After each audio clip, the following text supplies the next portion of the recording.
여러분, 이제 말씀을 나누는 시간을 갖겠습니다. 말씀을 나누기에 앞서서 제 설교 동영상을 검색하는 방법을 말씀드리겠습니다.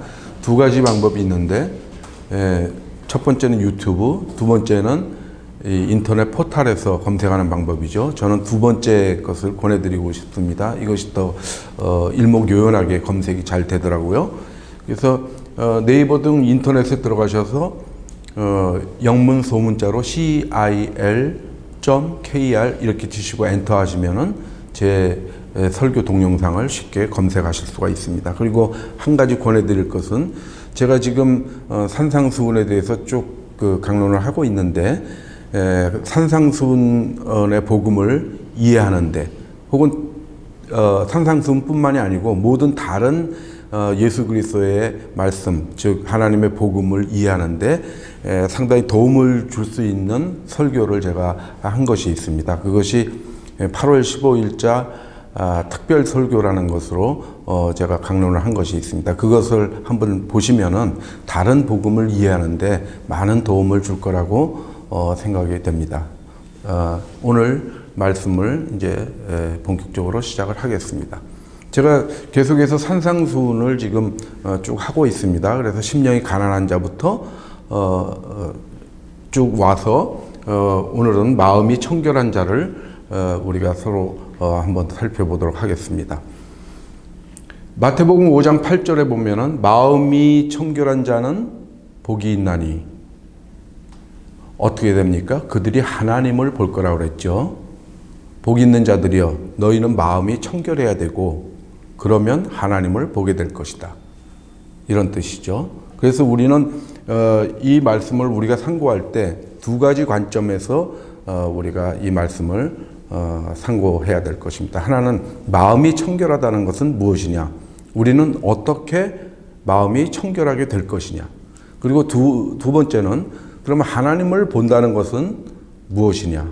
두 가지 관점에서 우리가 이 말씀을 깊이 새겨야 될 걸로 압니다. 그래서 마음이 청결한 자를 먼저 보겠습니다. 우리가 마음이 해줘야 된다는 의미는 무엇이겠습니까? 우리가 불결한 마음 상태에서 청결하게 된다는 것이죠.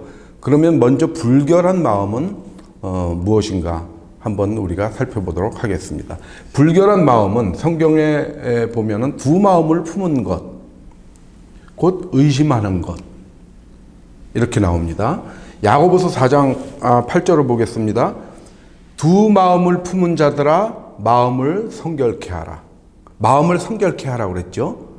그러니까 너희가 지금은 마음이 불결한 상태다 이거죠. 그 상태가 무엇입니까?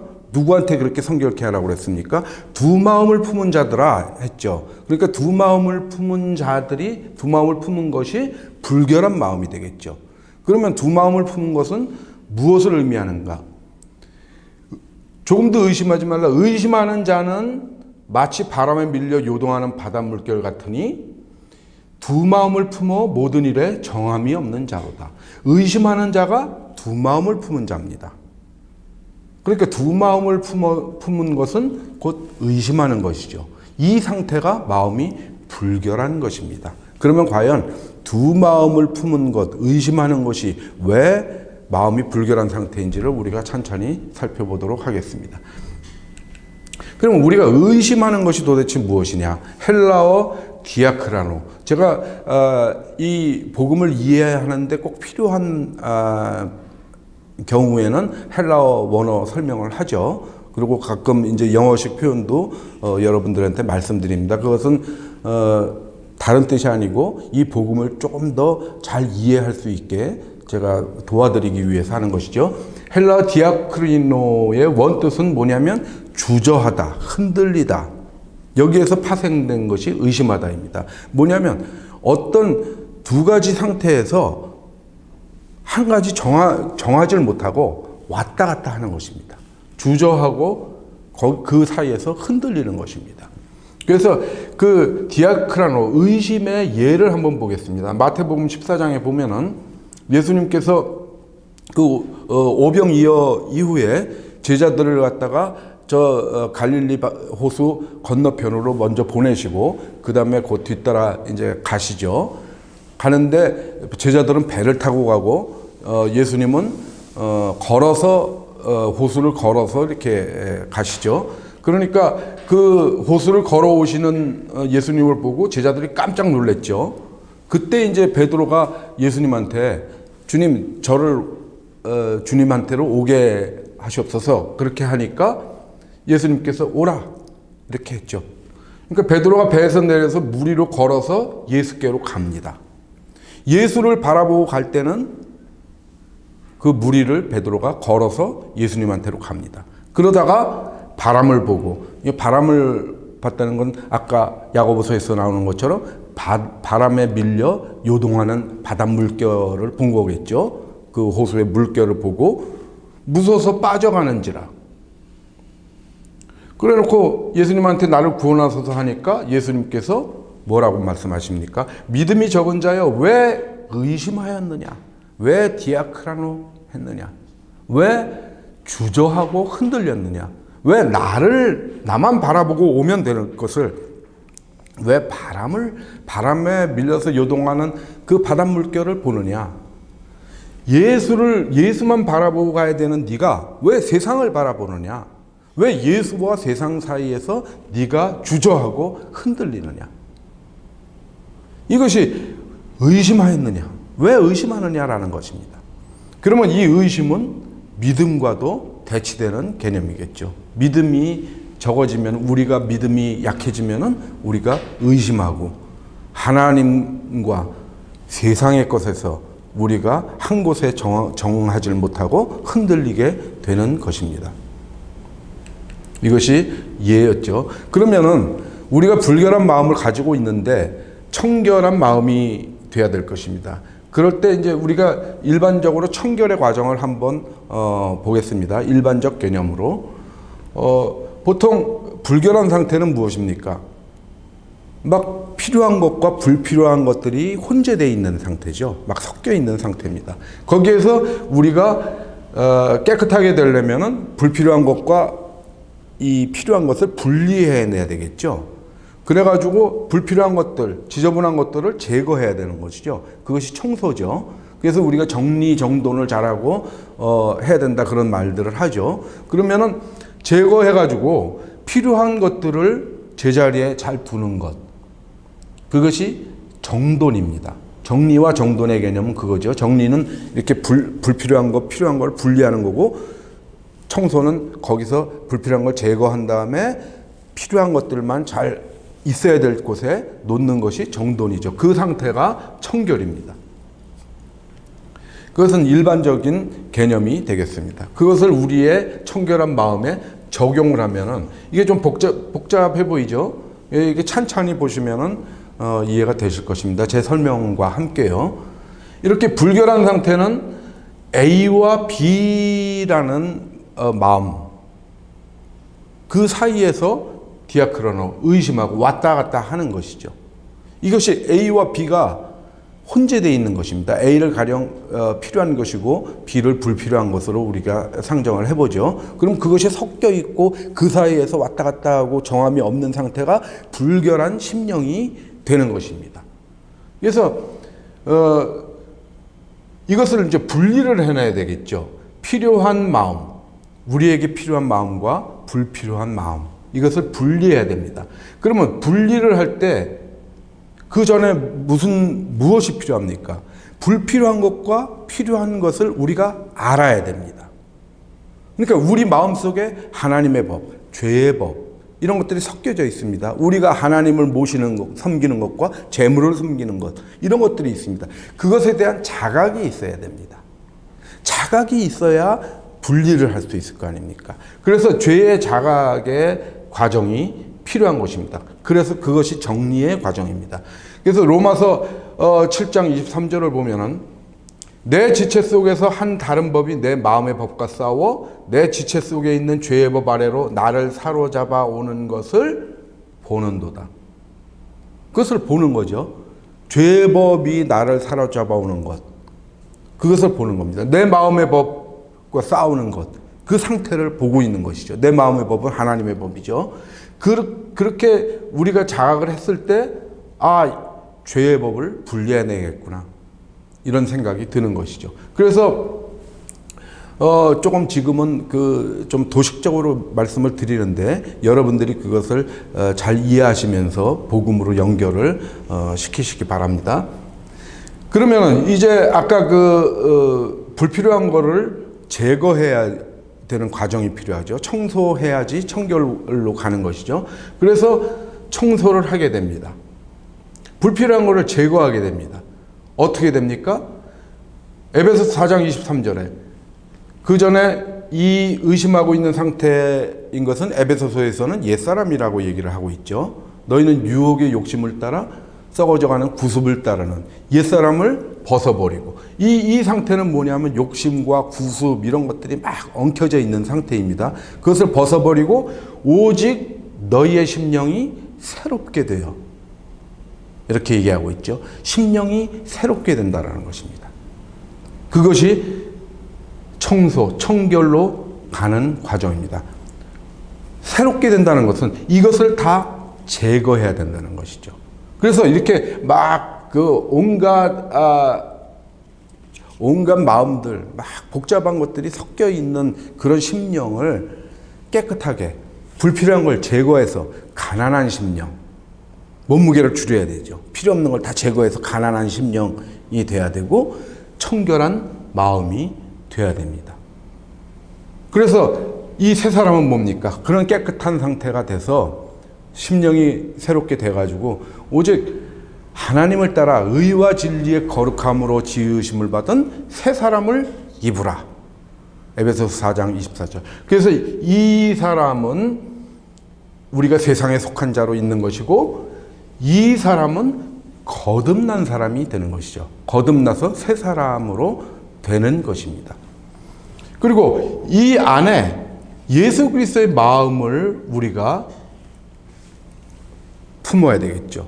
예수 그리스도의 마음을 다 비운 다음에, 더러운 것들을 다 비운 다음에 예수 그리스도의 마음. 그래서 A를 우리가 간직해야 될 오직 우리의 마음, A를 제가 예수 그리스도의 마음이라고 했습니다. 예수 그리스도의 마음은 무엇입니까? 빌립보서 2장 5절 보면은, 빌립보서 2장 5절부터 8절까지가 예수님의 마음을 설명하고 있는 구절인데, 일단 2장 5절을 보겠습니다. 너희 안에 이 마음을 품으라. 곧 그리스도 예수의 마음이니. 이렇게 나오죠. 그러고 나서 그 이후에 그리스도 예수의 마음을 설명합니다. 근데 마태복음 11장 29절에 보면은 예수 그리스도의 마음이 무엇이라는 것이 분명히 나오죠. 이거는 예수님께서 직접 말씀하신 거죠.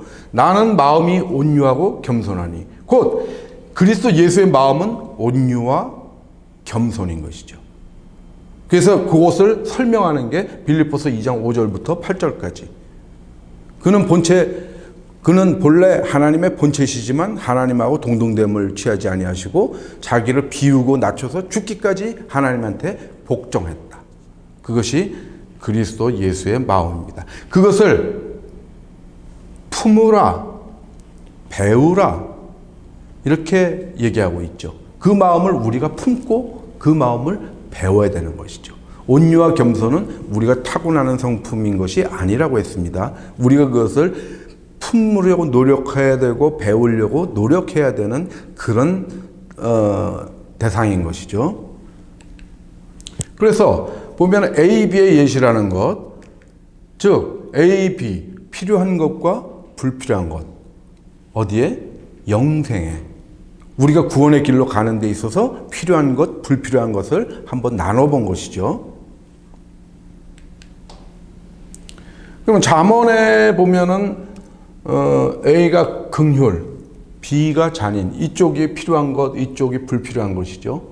마태복음 6장에 보면은 하나님과 재물을 같이 섬길 수 없다. 그러니까 재물을 빼야 되겠죠. 로마서 7장 25절에 보면 하나님의 법과 죄의 법을 섬기노라. 이렇게 나오죠. 내 마음으로는 하나님의 법을, 내 육신으로는 죄의 법을 섬기노라.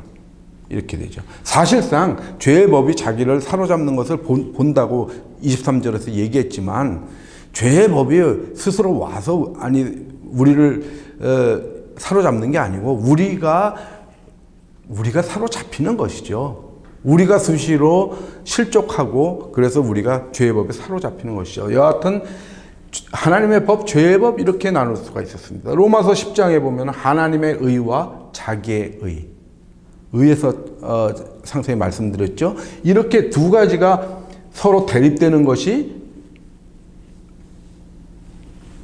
이렇게 병립하고 있을 때 혼재하고 있는 상태가 불결한 마음이죠. 그래서 이것을 제하고 A만 남겨놔야 되겠죠. 그러면 아까 예수 그리스도의 마음, 온유, 겸손, A에 그것만 제가 말씀드렸죠. 그렇게 되면은 예수 그리스도의 마음인 온유와 겸손이 있으면은 어떻게 됩니까? 자동적으로 이것이 이루어지겠죠. 뭐냐면은 자기를 비우고 낮춰서 죽기까지 복종하는 상태가 온유와 겸손, 즉 예수 그리스도의 마음이기 때문에 그 상태가 되면은 우리 마음속에 긍휼이, 하나님의 법이, 하나님의 의가 남아 있을 겁니다. 그것이 정돈되어 있는 상태입니다. 있어야 할 것이 있어야 할 곳에 있는 상태. 그것이죠. 오롯이 예수 그리스도의 마음만이 우리 마음속에 자리 잡아 있어야 되는 것입니다. 아무리 좋은 거라도 제자리에 있지 않으면 불결한 상태가 됩니다. 중국집에서 짜장면을 갖고 오다가 떨어뜨립니다. 그러면 예를 들어서 그러면 짜장면 그 상태가 불결한 거였습니까? 그릇에 담겨 있을 때 깨끗한 상태니까 우리가 주면은 잘 맛있게 먹죠. 근데 그것이 바닥에 떨어집니다. 그러면 그건 불결한 상태가 되는 것이죠. 그거는 청소의 대상이 되는 것이죠. 왜? 있어야 할 곳에 있지 않으므로. 그래서 우리가 우리 마음속에 있어야 할 곳에 무엇이 있어야 됩니까? 예수 그리스도의 마음이 있어야 된다는 것입니다. 그러면 우리가 비를 제거해야 됩니다. 이 비를 청소해야 되죠. 그래서 청결한 상태로 가야 됩니다. A만 남겨놓는. 그래서 비의 제거를 해야 되는데 잠언 20장 9절에 보면은 이렇게 질문합니다. 내가 내 마음을 정하게 하였다. 내 죄를 깨끗하게 하였다 할 자가 누구냐? 이렇게 묻습니다. 스스로 자기 마음을 정하게 하고 내 죄를 깨끗하게 할 수 있느냐? 라고 묻는 것입니다. 너희가 그럴 능력이 있느냐? 이거 다 죄에 속하는 것들이죠. 이쪽 죄에 속하는 이것들을 네가 깨끗하게 할 수 있겠느냐라는 것입니다. 그러면 어떻게 할 수 있습니까? 이 비를 제거하는 것은 수단이 믿음입니다. 사도행전 15장을 보면은 믿음으로 저희 마음을 깨끗이 하사. 우리 마음을 깨끗하게 하는 거죠. 그 수단은 무엇입니까? 믿음이죠. 저희나 우리나 분간치 아니하셨느니라. 이거는 이제 유대인 이방인을 얘기하는 겁니다. 그래서 믿음이 우리 마음을 깨끗하게 하는 것입니다. 이 믿음이라는 것은 우리를 구원하게 하는 힘입니다. 우리가 구원으로 가게 하는 모든 힘을 가진, 동력을 가진 그런 것이 믿음입니다. 믿음은 우리 가슴속에, 우리 머릿속에 죽은 상태로 존재하는 것이 아니고 살아 움직이는 것입니다. 그래서 갈라디아서 5장 6절에 보면 그리스도 예수 안에서는 할례나 무할례나 효력이 없으되 사랑으로서 역사하는 믿음뿐이니라. 이렇게 나옵니다. 믿음이라는 것은 일을 한다는 겁니다. 움직인다는 겁니다. 무엇을 통해서? 사랑을 통해서. 믿음이라는 것은 그렇게 움직이는 존재라는 것이죠. 그것이 동력이 돼서 믿음이 우리를 의롭게 하고, 그렇죠? 사람이 의롭다 하심을 입은 것은 율법의 행위로가 아니라 오직 믿음으로 된다. 로마서 3장 28절에 그렇게 나오고 있죠. 그래서 믿음이라는 것은 우리를 의롭게 하고 은혜를 얻게 하고, 믿음으로 뭐냐면 의롭다 하심을 얻은 것은 하나님의 은혜로 된 것이죠. 근데 그 은혜를 부르는 것은 믿음입니다. 하나님으로부터는 은혜가 내려와서 우리를 구원으로 이끌지만 우리가 스스로 우리를 떠받쳐서 구원으로 가게 하는 힘은 우리의 믿음인 것입니다.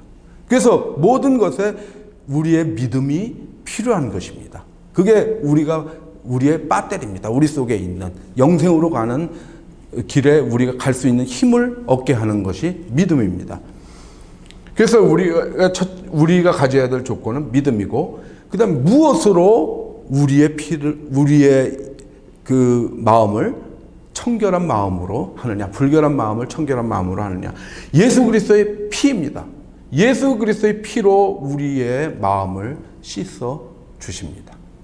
우리의 마음, 이 바닥에 떨어진 불결한 것들은 우리가 물로 청소할 수 있겠죠.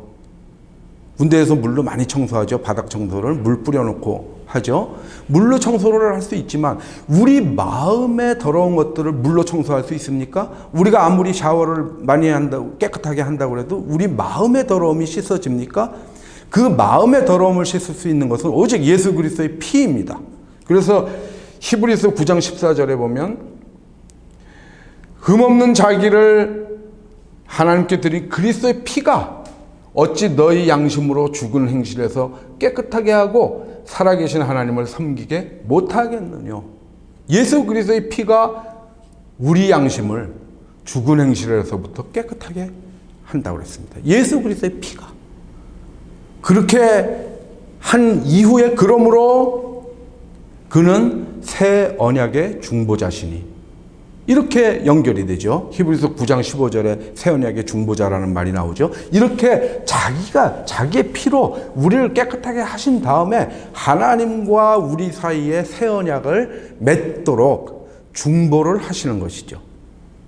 그렇게 하는 것입니다. 우리 죄가 우리 마음속에 더러운 마음이 깨끗해져야 하나님과 우리 사이에 계약을 맺을 수 있는 그런 상태가 되는 것입니다. 그래서 먼저 새 언약을 맺기 전에 예수님께서 우리에게 해주신 것이 자기가 피를 흘리셔서 그 피로 우리 마음속에 더러운 것들을 씻어주신 것입니다.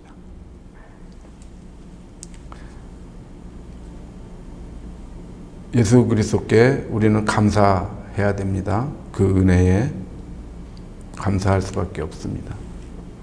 그러면 우리가 예수 그리스도의 피로 또 우리의 믿음으로 청결한 마음이 됐습니다. 그 청결한 마음은 항상 유지됩니까? 우리가 늘상 얘기를 하지만 우리가 그리스도 안에 있는 삶을 살고자 노력하더라도 우리가 세상 속에 속해 있기 때문에 수시로 우리는 흔들리고 어느 때는 넘어지고 합니다. 그래서 우리가 이렇게 예수 그리스도의 피로 씻음을 받았지만 우리의 믿음을 통해서 우리는 다시 또 불결한 마음으로 물들기 십상인 존재들입니다. 그래서 끊임없이 예수님을 바라보고 가야 되는 그런 삶을 살아야 되는 것이죠. 고린도후서에 보면은 너희 마음이 그리스도를 향하는 진실함과 깨끗함에서 떠나 부패할까 두려워하노라. 깨끗해진 상태죠. 우리가 마음이 청결한 마음이 됐습니다. 그런데 뭐라고 그럽니까? 그리스도를 향하는 진실함과 깨끗함에서 떠나. 깨끗한 상태인데 거기에서 떠나 부패할까 두려워한다는 겁니다. 언제든지 여기 깨끗함에서 떠나서 부패할 수 있는 가능성을 우리가 가지고 있다는 것이죠. 그것의 주 요인이 뭡니까? 다른 예수, 다른 영, 다른 복음. 이런 것들에 우리가 귀가 솔깃해지고 그쪽을 바라보게 될 때 그것을 바라보면서 또 A와 B 사이에서 흔들리고 주저할 때 우리가 불결한 마음으로 다시 돌아가는 것이죠. 마태복음 15장 보면은 마음은 내게서 멀도다. 마음이 멀다는 건 예수님한테로부터 멀어져 가는 마음. 그것은 다시 불결한 마음으로 가는 것이죠.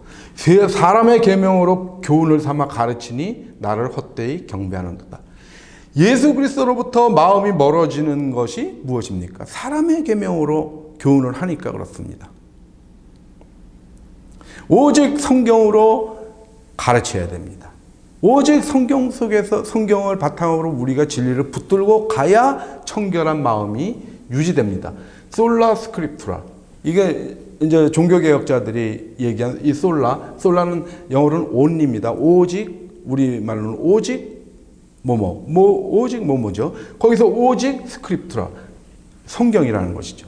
오직 성경 속에서 우리가 교훈을 삼아야 되고, 성경 속에서 말씀하신 진리의 길, 예수 그리스도를 따라가는 길. 예수님께서 나는 길이요 진리요 생명이라고 하셨죠. 그러니까 그 길, 예수님을 따라가는 그 길, 진리의 길, 그것이 어디에서 발견됩니까? 오직 성경 속에서 발견되고, 그 길을 갈 때 우리가 청결한 마음이 관리가 되는 것이죠. 그래서 보면은 사람의 계명이라는 건 무엇입니까? 지금도 숱하게 우리가 이제 교회에서도 그런 우를 많이 범합니다. 오직 성경으로만 우리가 진리를 얘기해야 되는데, 세상의 것들을 많이 끌어옵니다. 세상의 윤리, 세상의 철학, 세상의 어떤 또 믿는 사람이라고 할지라도 그런 사람들의 이해 혹은 간증, 그런 것들로 우리가 가르침을 받는 경우들이 있습니다. 그것은 굉장히 오류를 낳기가 쉽습니다. 오직 성경 속에서 우리는 진리를 발견해야 되는 것입니다. 디모데 후서 3장 15절을 잠깐 보겠습니다.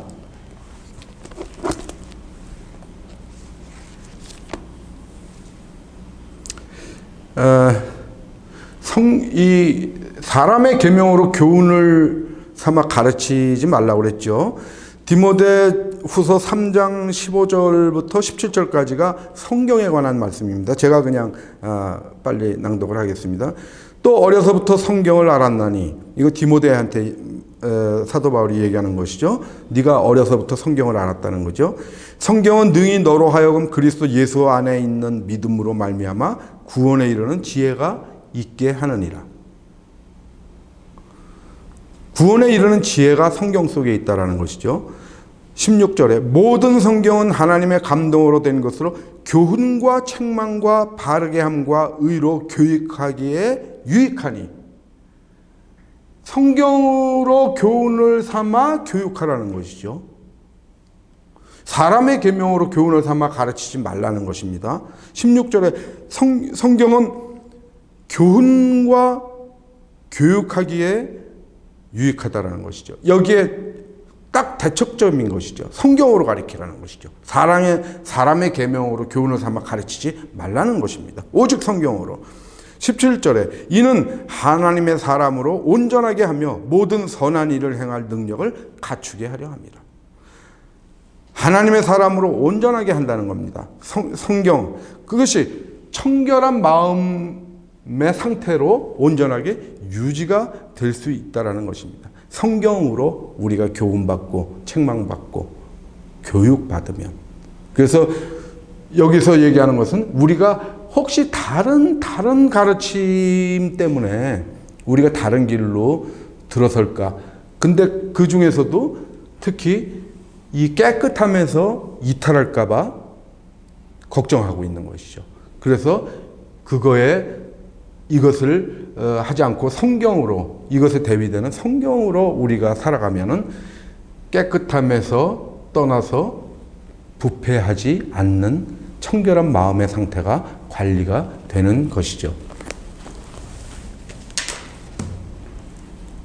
그래서 우리가 마음을 청결하게 해서 청결하게 하는 과정과 청결한 마음의 관리를 하는 과정까지 보았습니다. 이렇게 이 상태면은 어떻게 됩니까? 우리가 하나님을 보게 된다라는 것입니다. 하나님을 본다. 이 본다라는 동사는 헬라어로는 호라오입니다. 호라오인데 이것은 영어의 시하고 똑같습니다. 그러니까 영어의 시가 눈으로 보는 것만 있는 게 아니죠. 우리가 C는 알다라는 것도 포함하고 있습니다. I see 그러면은 나 알겠어 이런 거죠. 나 본다 뭐 이런 뜻이 아니죠. 그다음에 see you again 그러면은 다시 만나 그거죠. 그래서 이 호라오도 눈으로 보는 그 시각적인 봄도 있고 안다라는 뜻도 있고 만난다라는 뜻도 있고 같이 시간을 보낸다라는 뜻도 있고 그렇게 포괄적인 의미입니다. 영어의 시도 그런 많은 포괄적인 의미를 갖고 있죠. 똑같습니다. 똑같은 단어입니다. 그것을 여러분들이 이제 좀 생각을 하시면서 이 성경을 이해해 주시기를 바랍니다. 하나님의 실체는 볼 수가 없습니다. 이것이 이제 우리가 시각적으로 본다라는 것이죠. 거기에 해당하는 호라오죠. 시. 출애굽기 33장에 보면 모세가 주의 영광을 내게 보이소서 하나님을 직접 보고 싶어 했던 거죠. 그랬더니 하나님께서 뭐라고 대답하십니까? 그 이제 19절에 뭐 다른 말이 있고 하나님이 내가 내 얼굴을 보지 못하리니 나를 보고 살 자가 없음이니라. 나를 보면 정녕 죽으리라. 이렇게 나오죠. 그래서 하나님의 실체를 우리 인간이 시각적으로 볼 수는 없습니다. 그러면은 실질적 의미는 무엇입니까? 결론부터 적어놨죠. 예수 그리스도 안에 있는 것이다라는 것입니다. 포괄적 의미로 우리가 하나님을 본다는 것을 이해해야 되는 것입니다. 하나님을 보려면 어떻게 돼야 됩니까? 하나님 나라에 가야 하나님을 보겠죠. 하나님 나라에 계시겠죠. 하나님은. 그 하나님 나라에 대해서는 제가 충분히 설명드렸죠. 아주 우리가 포괄적 의미로 생각해야 되죠. 하나님 나라는 우리와 같이 있고 또 언젠가는 우리에게 구체적으로 드러날 하나님의 나라. 여하튼 하나님 나라에 하나님이 계십니다. 우리가 하나님을 보려면 하나님 나라에 가야 되는 것입니다.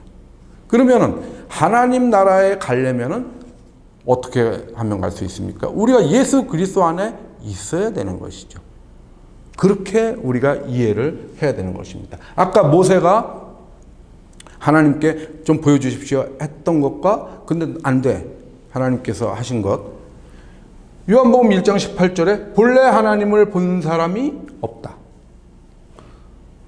또 요한일서 4장에 보면 어느 때나 하나님을 본 사람이 없다. 이것은 다 아까 말씀드린 시각적으로 본 사람이 없다라는 것이죠. 누구나 어느 때나 아무도 하나님을 본 사람이 없다. 그러나 없으되 하는 것은 그렇게 보는 것은 보지 못했지만 이것이 하나님을 본 것이다라는 얘기를 하고 있는 거 아닙니까? 그러므로 우리가 하나님을 본다라는 것은 이것입니다. 아버지 품속에 있는 독생하신 하나님이 나타내셨느니라. 나를 본 것이 하나님을 본 것이다. 예수 그리스도를 본 것이. 예수 그리스도가 누구십니까? 하나님의 말씀입니다. 우리가 하나님의 말씀을 듣고 순종하고 그 안에 사는 삶을 사는 것이 하나님을 보는 것입니다. 요한복음 14장 9절에서 10절에 쭉 나오죠. 빌립한테 얘기를 하는 게 나옵니다. 요한복음 14장 요 전에 6절에서 14장 6절에서 예수님께서 뭐라고 그러십니까? 내가 곧 길이요 진리요 생명이니 나로 말미암지 않고는 아버지께로 올 자가 없느니라. 아버지께로 가야 아버지를 보는 것이죠. 그러니까 예수 그리스도를 통해서만 아버지 하나님께 가고 아버지 하나님을 본다라는 겁니다. 7절에 굉장히 중요한 말씀을 하시죠. 너희가 나를 알았더라면 예수 그리스도를 알았더라면 내 아버지도 알았으리로다. 이제부터는 너희가 그를 알았고 또 보았느니라. 보았다. 너희가 하나님을 보았다라고 말씀하십니다. 유일한 말씀입니다. 성경 속에서 하나님을 보았다. 너희가. 그것을 예수님께서 너희가 하나님을 보았다. 너희가 하나님을 알았고 또 보았느니라. 라는 것입니다. 그러면 그들이 실제로 눈으로 육안으로 하나님을 본 것입니까? 그러면 그 본 것의 의미가 그 이후에 나오는 것입니다. 그러니까 그렇게 보았느니라 하고 얘기했을 때 빌립이 뭐라 그럽니까? 진짜로 보여주시옵소서. 주여 아버지를 우리에게 보여주시옵소서. 그리하면 족하겠나이다. 이렇게 얘기를 하죠. 빌립은 그런 사람입니다. 빌립이라는 사람은 뭐 확실한 거 좋아하는 사람이죠. 그래서 이제 오병이어 빌립에 대해서 잠깐 얘기하면 오병이어 때 어떻게 합니까? 사람들 먹을 거 없을 때 예수님께서 빌립한테 야, 이 사람들 어떻게 하면 먹이면 좋겠냐? 그러니까 빌립은 계산이 딱 서 있죠. 이 사람들 다 먹이려면 200데나리온이 필요한데요. 계산은 다 돼 있습니다. 그렇지만 실제로 물고기하고 보리떡을 가져온 사람은 누굽니까? 안드레입니다. 그러니까 빌립은 계산은 하고 있는데 실행에 옮기지는 못했죠. 그 다음에 그게 이제 세 번째 유월절 때인데 예수님 공생애에서 네 번째 유월절 무렵에 헬라인이 예수님 찾아와가지고 빌립한테 가서 그러죠.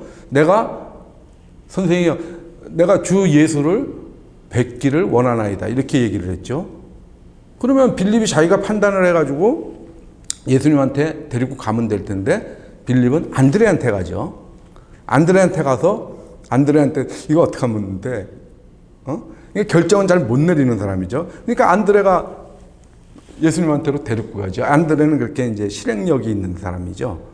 그런 이제 성향이 있습니다. 그러니까 여기서도 뭐냐면 이 사람은 확인하고 싶은 겁니다. 빌립은. 그러니까 빌립아, 내가 이렇게 오래 너희와 함께 있을 때 내가 나를 알지 못하느냐.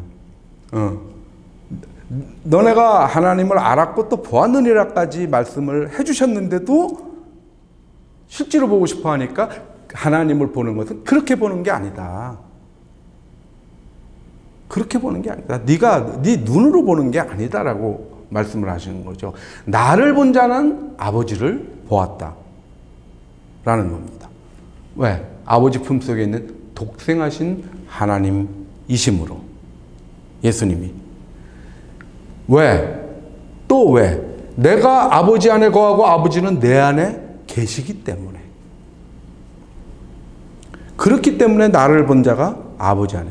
그것을 하나님을 본다라는 것은 우리가 하나님을 느끼고 하나님과 함께 살아가는 것을 얘기하고 있는 것입니다. 하나님 세계를 경험하는 것입니다. 하나님을 우리 마음속에서 경험하는 것이 하나님을 보는 진정한 의미인 것입니다. 그래서 보다라는 것이 경험을 나타내는 것을 보면은 요한복음 3장 36절을 보면은 아들을 믿는 자에게는 영생이 있고 아들에게 순종하지 아니하는 자는 믿는 자하고 순종하지 아니하는 자가 대비되고 있죠. 믿는 것은 곧 순종이니까요. 영생을 보지 못하고 영생을 경험하지 못한다는 것이죠. 호라오 똑같은 단어를 쓰는데 영어로는 시인데 경험한다는 것입니다. 우리가 하나님을 본다는 것은 우리가 신앙적으로 하나님을 경험하게 되는 것이죠. 나중에 새하늘에 새 땅이 오고 마지막 우리가 미래에 완성되는 그런 최종적 궁극적인 어떤 하나님의 의가 이루어졌을 때 그 상태에서 우리가 하나님을 본다라는 의미는 어떤 것인지 저도 확실히 모릅니다. 그때도 역시 하나님과 같이 하나님의 은총 속에서 살아가는 것이 하나님을 보는 것인지 우리가 그때 가서는 실제로 하나님을 시각적으로도 볼 수 있는 것인지 그것은 저도 모릅니다. 그럼 궁금하죠? 궁금하면 꼭 하늘나라로 우리가 가봅시다. 가서 확인합시다. 그래서 우리가 결국은 우리가 하나님 안에 산다는 것은 그리스도 예수 안에 이런 식으로 예수님께서 하나님 안에 거하고 하나님이 예수 그리스도 안에 거하는 것처럼 우리 또한 예수 그리스도 안에 하나님 안에 거하고 하나님이 우리 안에 거하는 것이 실질적으로 하나님을 보는 것입니다. 하나님을 경험하는 것입니다. 하나님을 아는 것입니다. 그래서 그것은 무엇입니까? 우리가 서로 사랑하면 하나님이 우리 안에 거한다는 것이죠. 결론은 사랑이죠. 우리가 서로 사랑하면 그것입니다. 우리가 서로 사랑하면 그것이 하나님을 사랑하는 것이고, 하나님을 사랑하는 것이 곧 예수 그리스도 안에 있는 삶을 사는 것이죠. 그렇게 되면 예수 그리스도 안에서 우리가 함께 하늘에 앉히시니까, 우리가 하늘나라에 가니까 결국은 하나님을 보게 되는 것이죠. 그것입니다. 그래서 우리의 복음의 결론은 항상 그리스도 안에 있는 삶, 곧 하나님을 우리가 사랑하는 것, 곧 그의 계명을 지키는 것, 곧 그 계명은 서로 사랑하니까 서로 사랑하는 것, 이것입니다. 그것이 우리 복음의, 모든 복음의 귀착점인 것입니다. 그런 삶을 살도록 우리가 노력해야 되는 것입니다. 그런 삶을 살 수 있도록 하나님께서 그 방향으로 인도해 주시고 우리와 동행해 주시기를 항상 기도해야 되는 것입니다. 그러면서 그 방향으로 쉬지 않고 우리가 가야 되는 것입니다. 그것이 우리의 영적 예배고, 그것이 우리의 참된 기도인 것입니다. 그것이 기도라고 그러니까 무슨 그게 기도냐라고 그러는데, 기도 그냥 짧게 얘기하면 왜 그것이 기도냐 하면은, 기도의 원뜻 헬라어로는 프로시코마인데 뭐냐면 그것은 무엇을 향해서 가기를 간절히 원하다라는 것입니다. 기도의 원래 헬라어의 본뜻이. 그러므로 우리가 하늘나라로, 하나님께로, 믿음의 주요 또 온전케 하시는 이인 예수를 바라보면서 예수께로 가기를 간절히 원하는 삶, 그 자체가 기도인 것입니다. 그러므로 우리가 사도 바울이 우리에게 쉬지 말고 기도하라, 이렇게 얘기할 수 있었던 것입니다. 우리가 그냥 보통 우리가 알던 기도, 그거 어떻게 쉬지 않고 기도합니까? 그 기도만 하고 있으면 우리가 이 세상에서 살아갈 수가 없겠죠. 이 세상에 살아가면서도 이 세상에 속하지 않은 삶, 그리스도 안에서 우리가 경건하게 사는 삶, 그러므로 우리가 박해를 받겠지만 그럼에도 불구하고 우리가 그 박해를 즐거움으로 삼으면서 그리스도 안에 있는 삶을 살아가는 것, 그것 자체가 참된 기도인 것입니다. 그래서 그 삶을 쉬지 말고 가라고, 쉬지 말고 기도하라, 이렇게 얘기하신 것입니다. 그래서 오늘 이 말씀을 마치면서 하나님께서 우리가 언제나 잊지 않고 우리의 마음, 청결한 마음을 잘 관리하고, 성경 속에서 우리가 성경에 쓰여 있는 진리대로 우리의 청결한 마음을 잘 관리하고, 그것은 무엇입니까? 우리가 세상을 향하는 마음, 그것이 확인되면 수시로 우리가 그 점검을 해봐야 되겠죠. 그래서 그것을 자각하고 그것을 분리해서 이렇게 살면 안 되겠구나, 이것을 물리치고 청결한 마음을 유지하려는 그런 마음가짐을 늘 갖고 살아가는 것, 그것이 뭐냐면 거듭난 삶을 사는 것이니까, 그것이 예수 그리스도 안에 있는 삶을 사는 것이니까, 그 삶을 유지하도록 우리가 노력하고, 우리의 노력만 가지고 됩니까? 안 되니까 하나님의 도움을 요청하는 것입니다. 그래서 우리의 기도의 내용은 항상 그것뿐이어야 합니다. 우리의 기도가 내가 하는 사업, 내 자식 대학 좋은 데 가게 해 주십시오, 이런 것이 아니고 나의 구원, 또 우리 이웃의 구원, 내 부모, 형제, 자식, 친구들의 구원을 위해서, 그들도 나와 같이 그리스도 예수 안에 있는 삶을 살 수 있도록 해 주십시오 하고 하는 기도, 오직 그것만 해야 되는 것입니다. 그렇게 기도하면서 살아가는 저와 성도 여러분이 되기를 예수 그리스도 이름으로 기도드립니다. 아멘. 감사합니다.